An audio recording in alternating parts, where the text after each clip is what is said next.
Apana ere ane namba muponere zisore gondo. Apana ere ane namba muponere zisore gondo. Pane masele bagabuda offside nezuro.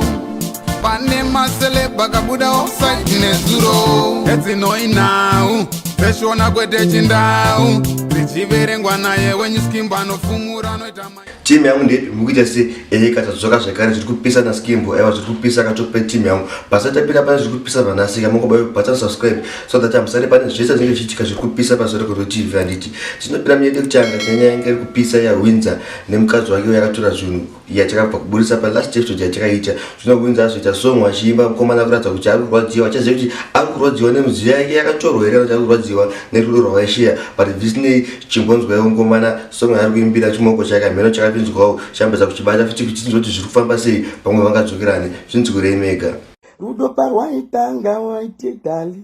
nhasi ndashata sechindo undikandira akatafanika godobori mudiwa wangu wandibvisa mabori ndawandaisa makukuda kumadziro kumashure vandisunda mudiwa wangu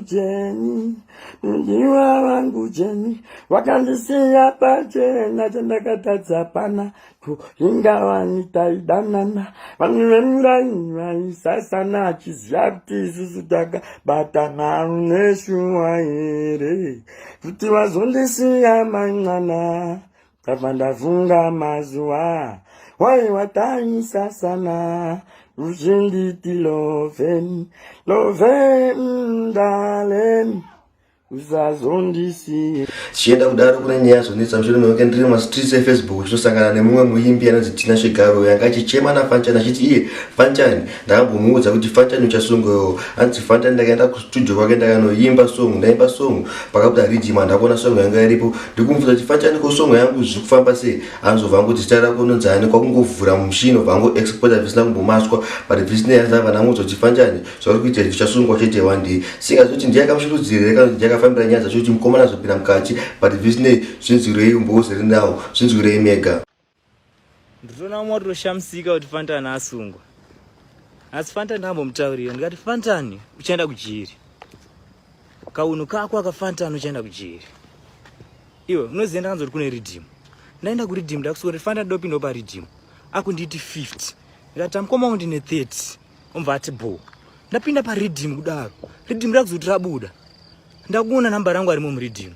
ndakusomubvunza ndikati ko Fanchani namba rangu arimo muridhimu ko chiko zvakafamba sei kanzi hazita rako zviya unonzani ndachironzi kurokomani madhezi wawo kuna 2016 sanda kuti hangu zvekuact akusecha akuti mfana song yako aina kumastwa umva ngoivhura umva ngoopena umva ngoiti export umva ndi memory card rako ruri umva ndisira memory card unoziva song uyu yakangonzwikwa nehanzadzi yangu chete ndingamuka muzukuru kangu wanisoka nozishei aina kana tombonzwikwa song uyu ndakafondera ndikati Fanchani uchienda kujeri kaunhu kako akaFanchani uchienda kujeri Fanchani. Apana ere ane namba muponere zisore gondo. Apana ere ane namba muponere zisore gondo. Pane masele bagabuda offside nezuro. Pane masele bagabuda offside nezuro. Eti no inau Peshona kwete chindau Zichiverengwa naye wenye skimba no fumura no itama.